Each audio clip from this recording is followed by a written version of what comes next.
मैं चौक के MGI college के कक्षा 9 में पढ़ती थी। स्कूल से आकर पूरे घर में उधम मचाना मेरा रोज का काम था।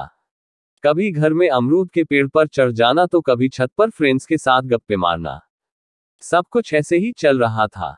एक दिन पड़ोस में रहने वाली मासी के घर नया चेहरा नजर आया। वो गोरी रंगत में घुला हुआ गुलाबी रंग, उसकी छोटी छोटी आंखें मगर जैसे कुछ कहना चाह रही हो। वह मेरी मासी के ससुराल से आया था।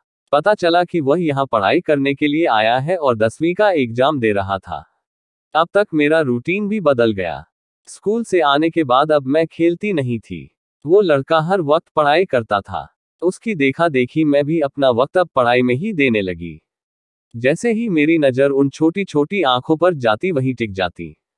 उन्हें मैं देखती तो जैसे मुझे लगता कि वह बोलने वाली है। मुझे अच्छी तरह से याद है, गर्मी का समय था। चौक की संकरी गलियों में बने घर की छत पर वो स्ट्रीट लाइट में पढ़ाई कर रहा था। मैं भी पास वाली छत पर थी।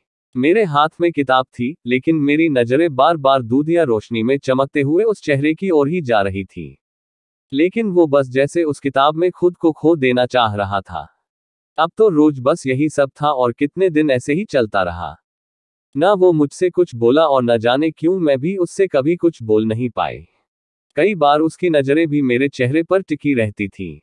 दोनों के बीच कभी कोई संवाद नहीं हो सका। एक दिन स्कूल से आई तो पता चला कि वो अपने घर लौट गया है और दोबारा उससे कभी मुलाकात नहीं हुई।